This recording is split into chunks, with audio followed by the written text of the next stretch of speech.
wabarakatuh. Perkenalkan, nama saya Tiara Novalia dengan NIM 2402056. Video kali ini saya akan menjelaskan tentang metode pemulihan tanaman menyerbuk sendiri pada mata kuliah pengantar pemulihan tanaman dengan dosen pengampu Ibu Yudia Azmi SPMSI di Kampus Institut Teknologi Perkebunan Pahlawan Indonesia.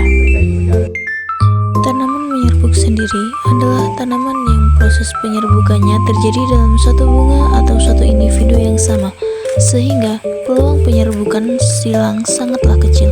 Pemulihan tanaman menyerbuk sendiri bertujuan menghasilkan varietas unggul yang homozigot dan stabil secara genetik. Proses ini memanfaatkan sifat alami tanaman seperti padi, kedelai, atau kacang tanah yang cenderung melakukan penyerbukan sendiri sehingga alel genetik cepat menjadi homozigot setelah beberapa generasi selfing. Ciri utamanya yang pertama, tingkat homozigot tinggi. Yang kedua, varietas cenderung seragam atau uniform. Galur murni mudah diperoleh, contohnya seperti padi, kedelai, dan gandum. Metode pemulihan tanaman menyerbuk sendiri. Yang pertama, seleksi galur murni. Seleksi individu terbaik dari populasi lokal, lalu diperbanyak hingga menjadi galur homogen, cocok untuk varietas lokal yang masih beragam.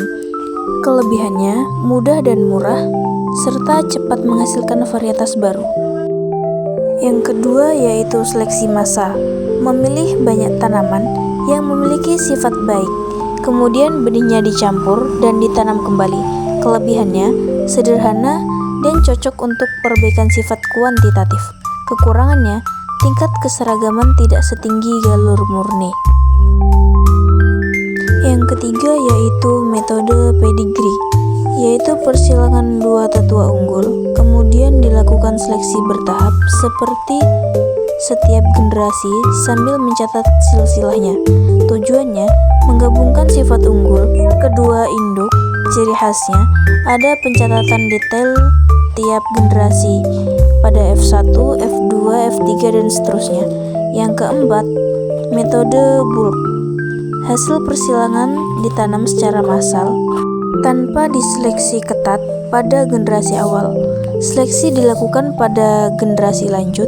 Keuntungannya menghemat tenaga di awal, dan seleksi alami membantu memilih tanaman yang adaptif.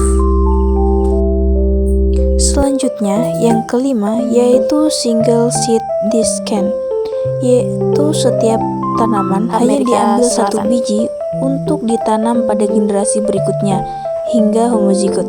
Tujuannya mempercepat pembentukan galur murni. Dan yang keenam, backcross atau silang balik. Persilangan kembali dengan salah satu tetua untuk memasukkan satu sifat tertentu, misalnya tahan penyakit. Tujuan utamanya memperbaiki satu sifat tanpa mengubah sifat unggul lainnya.